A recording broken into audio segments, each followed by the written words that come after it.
हाँ, कल हमने जो 112 तक क्वेश्चन किए थे, आज हम लोग आगे करते हैं 100 तक क्वेश्चन किए थे। आज 102वां क्वेश्चन 101वां क्वेश्चन करते हैं। देखिए SR श्रेणी का 102वां क्वेश्चन 101वां क्वेश्चन ये पड़ा। इस क्वेश्चन को सॉल्व करते हैं। लिमिट x टेंड्स टू 0 की तरफ जा रही है और आगे हम लोग बात करें तो आगे कह रहा है कि लिमिट x टेंड्स टू 0 और लिमिट एक्स जीरो की तरफ जा रही है और 0 से x square sec square x d x sine x का अपने इसका लिमिट लेना है। ठीक है, तो पहले तो आपको इंटीग्रेशन लिखा हुआ तो इंटीग्रेशन कर दीजिएगा। 0 से एक्स स्क्वायर लिमिट लेते हुए इंटीग्रेशन कर दीजिएगा अपन एक्स साइन एक्स कर दीजिएगा। ठीक है, तो सेक स्क्वायर एक्स का अवकलन क्या होता है? सेक स्क्वायर एक्स का अवकलन होता है 10x, ये अपना 10x। 0 से x square x sine x नीचे आ जाएगा। अब टैगिंग लिमिट करेंगे तो टी की जगह एक्स स्क्वायर लिखेंगे, माइनस टी की जगह 0 लिखेंगे। टी की जगह 0 लिखेंगे तो टेन 0 का वैल्यू होती है 0। अब 10x square upon sine x x sine x. ठीक है, अगर नीचे यहाँ पर बात करें तो एक्स स्क्वायर का एक्स का ऊपर नीचे मल्टीप्लाई करें तो इस टाइम्स बन जाएगा। जब लिमिट 0 की जब जा रही है तो 10x अपॉन एक्स की वैल्यू होती है 1। जब लिमिट 0 की तरफ जा रही है तो x अपॉन साइन एक्स की वैल्यू होती है 1। ठीक है, और इस प्रकार हम लोग इसको सॉल्व कर पाएंगे। तो इसकी वैल्यू कितनी हो जाएगी? 1 हो जाएगी और इसकी वैल्यू भी 1 हो जाएगी और 1 और 1 का मल्टीप्लाई कितना हो जाएगा? 1, आंसर 1। ठीक है, देखिएगा क्यों ये 10x अपॉन एक्स वैल्यू 1 कैसे आई? 10x का क्या होता है? डिफरेंशियल ऊपर नीचे अवकलन करो, सेक स्क्वायर एक्स नीचे का एक टैगिंग लिमिट करेंगे 0 तो सेक 0 का वैल्यू होती है 1। ठीक है, बिल्कुल सिंपल है।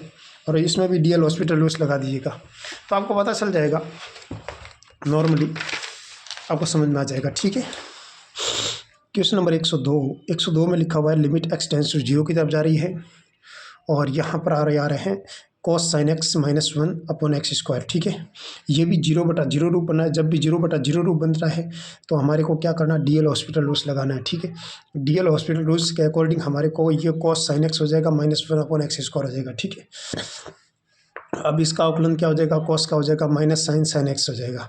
अब इस साइन एक्स का वापस अवकलन करेंगे तो कॉस एक्स हो जाएगा और एक्स स्क्वायर का हो जाएगा 2x। ठीक है, और अब टैकिंग लिमिट करेंगे तो सेक 0 की वैल्यू कितनी होती है? 0 और कॉस 0 की वैल्यू, अब टैकिंग लिमिट करेंगे तो भी 0/0 रूप आ रहा है। अगेन अपन डिफ्रेंशिएशन कर देंगे। अगेन डिफ्रेंशिएशन करने के बाद भी ये 1 2 फर्स्ट और सेकंड का डिफ्रेंशिएशन करते हैं इस प्रकार आ जाएगा और इसकी वैल्यू आ जाएगी -1/2 डायरेक्ट आंसर -1/2 डायरेक्ट। ठीक है, और ये 103वां क्वेश्चन देखिए। x टेंड्स टू 0 की x टेंड्स टू a की तरफ जा रहा है log x माइनस ए अपन log e की पावर x माइनस e की पावर a। इसका इंटीग्रेशन क्या होता है? लिमिट x टेंड्स टू 0 की तरफ जा रहा है तो इसका अपने कितना होगा वैल्यू? तो देखिए limit x tends to a, अब हम लिमिट लेते हैं तो ये x माइनस ए 0/0 रूप आ रहा है। जब भी 0/0 रूप आता है तो हम लोग क्या करते हैं? DL हॉस्पिटल रूल्स लगाते हैं। DL हॉस्पिटल रूल्स के अकॉर्डिंग हमारे पास इसका अवकलन कर दीजिएगा और इसका अवकलन कर दीजिएगा। इसका अवकलन हो जाएगा 1/x माइनस ए और इसका अवकलन हो जाएगा हमारे पास 1/e की पावर x माइनस e की पावर a। 1/e की पावर x इसका वापस अवकलन करना पड़ता है। ठीक है, जिसको लेट करते हैं उसका अवकलन करना पड़ता है। इसका अवकलन हो जाएगा e की पावर x और क्योंकि log x का अवकलन होता है 1/x इसीलिए 1/x लिख दिया। ठीक है, और वापस इसका अवकलन करेगा 1 आ जाएगा। बिल्कुल सिंपल है। और फिर हमने क्या किया? लिमिट x टेंड्स टू 0 की तरफ x टेंड्स टू a की तरफ जा रहा है e की पावर x माइनस e की पावर x माइनस ए e की पावर x। ठीक है, और ऊपर वाले का अवकलन किया e की पावर x है, नीचे वाले का इन दोनों को फर्स्ट और सेकंड मान के अवकलन किया तो इस प्रकार आया। अब हम लोग टैकिंग लिमिट पर है तो e की पावर a अपॉन e की पावर a आया। e की पावर a में e की पावर a कट गया तो हमारे पास आंसर आया 1। 104 क्वेश्चन नंबर 104 में देखिए ये 1 बटा अनंत का रूप आ रहा है। जब भी 1 बटा अनंत का रूप आ रहा है तो हम लोग लिमिट लेते हैं, उसको 1+ के रूप में बनाते हैं। ठीक है, 1+ के रूप में बनाएंगे तो हमारे पास क्या आ जाएगा आंसर? 1+ के रूप में आया बनाएंगे जो fx होता है उसका gx से मल्टीप्लाई करेगा, यानी जो ये टर्म्स आएगा उसका इससे मल्टीप्लाई कर देंगे। जैसे इसको इससे मल्टीप्लाई किया तो हमारे पास आंसर आ जाएगा। ठीक है, देखिए अगर हम लोग देखते हैं तो x से x कट गया, -3 + 1 कितना हो जाएगा? 4/x minus 1। ठीक है, और फिर हमने क्या किया है? फिर हमारे पास जो वैल्यू आई उसको वैल्यू को लिख दिया और limit x tends to infinite 4x minus +13/x minus 1। ठीक है, फिर हमने ऊपर और नीचे का अवकलन किया तो हमारे पास ऊपर अवकलन आया 4 इस प्रकार बनाओ या फिर अवकलन कर दीजिएगा। इसमें डीएल लगा सकते हो आप, ठीक है। इसमें डीएल लगेगा तो ई की पावर 4 रहेगा केवल आंसर, क्योंकि ऊपर का अवकलन दिया था अनंत बटा अनंत रूप आ रहा है, और अनंत बटा अनंत रूप में और 0 बटा 0 रूप में डीएल लगा सकते हैं, बिल्कुल सही बात है। तो लगा सकते हैं तो लगा दीजिए, नहीं तो इस प्रकार भी कर सकते हैं, ठीक है।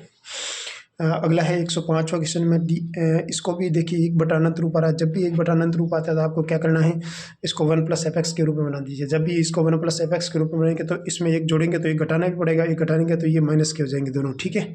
और ये एक्स एक्स कट भी जाएगा, यहाँ पर रहेगा माइनस का 5x, यानी माइनस का 5 रहेगा। देख लो -2 -3 -5 इंट बटा एक्स प्लस 2 का एक्स से मल्टीप्लाई किया तो -5x बटा एक्स प्लस 2, ठीक है। और ऊपर नीचे का अवकलन करेंगे जो अनंत बटा अनंत रूप आ रहा है तो एक पर ई के पावर -5 आएगा आंसर, ई की पावर -5 राइट आंसर, ठीक है। अगला क्वेश्चन देखिए हमारे पास 106वां क्वेश्चन आ रहा है। 106वां क्वेश्चन में देखिए एक्स साइन की पावर 6x आ रही है। जब भी इस प्रकार की बहुत ही लंबी अगर पावर आती है तो हमारे को क्या करना है, जब भी लंबी पावर आती है तो उसका एक बार एक्सप्लेनेशन मतलब विस्तार कर दीजिएगा। इसका विस्तार करेंगे तो 1/x² बटा 2 का फैक्टोरियल बटा इस प्रकार ये टर्म सह जाएगा, माइनस का 1 ये प्लस का 1 कट जाएगा तो हमारे पास सह जाएगा 2 माइनस का x अपॉन 2x² अपॉन 2 आता है, इसमें x की पावर 6 हो जाएगी, ठीक है। ठीक है, उसके बाद हम लोग इसको करें, हम लोग इसको करने बैठे हैं तो इसी प्रकार ये चलता रहेगा। और इसमें देखिए x की पावर 6 आ गया और इसको सॉल्व किया तो हमारे पास ये इस प्रकार की टर्म्स आ गई, ठीक है।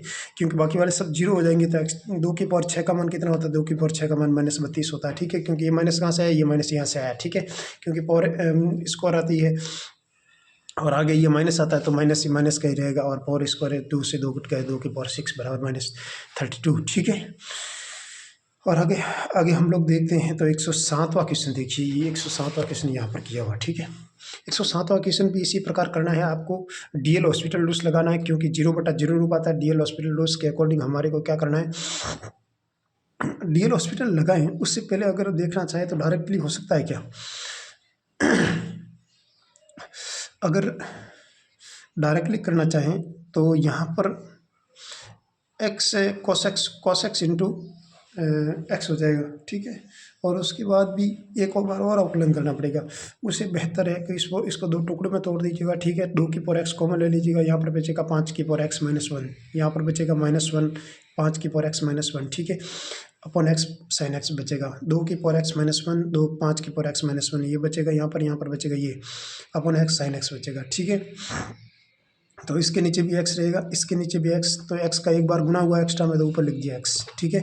और ये तो आपका सॉल्व करना ही आता है, डीएल हॉस्पिटल रूल्स लगा के बाद इसको सॉल्व किया तो हमारे पास आएगा 2 की पावर 0 log 2 5 की पावर 0 log 5, इसका मान तो ये क्या होगा, ठीक है। तो इससे लगेंगे log 2 log 5, ठीक है, log 2 और log 5। और इसी प्रकार हम लोग करना चाहें तो इस प्रकार 107वां क्वेश्चन को इसी प्रकार इसको log 2 और log 5 कर सकते हैं, ठीक है। अगला देखो 108 क्वेश्चन नंबर देखिए। 108 क्वेश्चन में क्या लिखा हुआ है, limit n tends to n की तरफ जा रही है तो limit n x tends to infinite log x की पावर n माइनस एक्स का ग्रेटेस्ट इंटीजर अपॉन x का ग्रेटेस्ट इंटीजर, ठीक है। तो आपको ग्रेटेस्ट कि इसके नीचे भी लिया ग्रेटेस्ट इंटीजर, इसके नीचे भी लिया, इसकी वैल्यू हो जाएगी -1 और यहाँ पर अगर लिखें तो इसकी वैल्यू कितनी आएगी, तो देखिए इसकी वैल्यू आएगी हमारे पास, इसकी वैल्यू 0 आ जाएगी। क्या आ जाएगी, 0। जब 0 आ जाएगी तो इसकी वैल्यू देखो इस प्रकार ये 0 आ जाएगी, सॉल्व करेंगे तो हमारे पास 0 आ जाएगी, ठीक है। जब 0 आएगी तो यहाँ पर आ जाएगी हमारे पास -1, क्योंकि पीछे -1 बचेगा तो ये -1 बचेगा बस, ठीक है। क्यों ऐसा क्यों है, आपको यहाँ से शुरू किया मैंने, ग्रेटेड इंटीजर का फंक्शन का वैल्यू आती है -x -1 और x के बीच में होती है, बिल्कुल सही बात है। फिर हम लोग को इसके सभी को उल्टा कर दिया तो इस प्रकार इसको इन्वर्स ले लिया, ठीक है, क्योंकि मेरे को ऐसा लाना है। फिर मैंने log x की पावर n का अपने सभी के पदों से गुणा किया तो इस प्रकार आ गया। फिर मैंने limit x tends to infinite लिया तो इस प्रकार आ गया, ठीक है। और फिर हमारे पास जैसे ही लिमिट लिया हमारे पास, तो लिमिट log x की मान ऑलवेज 0 से बड़ी होती है तो इसको मान 0 रहेगा, ठीक है। सिंपल ही है, कर सकते हो आप आराम से। अगला क्वेश्चन 109वां क्वेश्चन। अगला क्वेश्चन है हमारे पास F A is equal to G A, ठीक है, इज इक्वल टू के है, तो इसके एन पे प्लस एफ की पावर एन ए जी की पावर एन ए विद्यमान हो तो एन के किस मान के लिए बराबर नहीं है। यदि limit X tends to A F A G A तथा एफ ए जी ए, तो ये हमारे पास इस प्रकार की टर्म्स आ रही है, देख लो, ठीक है। तो एफ की पावर एन भी विद्यमान है, जी की पावर एन भी विद्यमान है, ठीक है, इस प्रकार का कोई दिक्कत नहीं है। जैसे लिमिट रखेंगे तो लिमिट रखने पर हमारे पास 0/0 रूप आया, जब लिमिट रखने पर भी 0/0 रूप आता है तो एन तो ये इसका पॉइंट है, तो हमारे को अवकलन कर दीजिएगा, इसका ए एफ ए रहने देना, इसका अवकलन करेगा जी डैश एक्स, इसको एफ ए रहने देना, इसका 0 हो जाएगा, इसको एफ ए रहने देना, इसको एफ डैश एक्स, इसका अवकलन इसका अवकलन 0 हो जाएगा, इसका अवकलन एफ डैश ए जी डैश एक्स बराबर 4।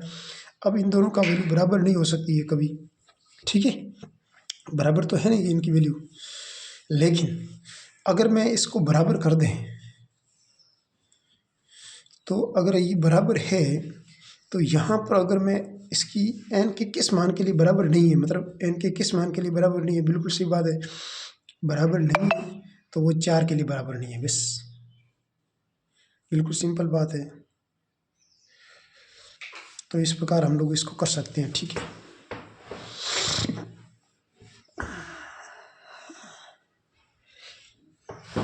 चलिए अगला क्वेश्चन करते हैं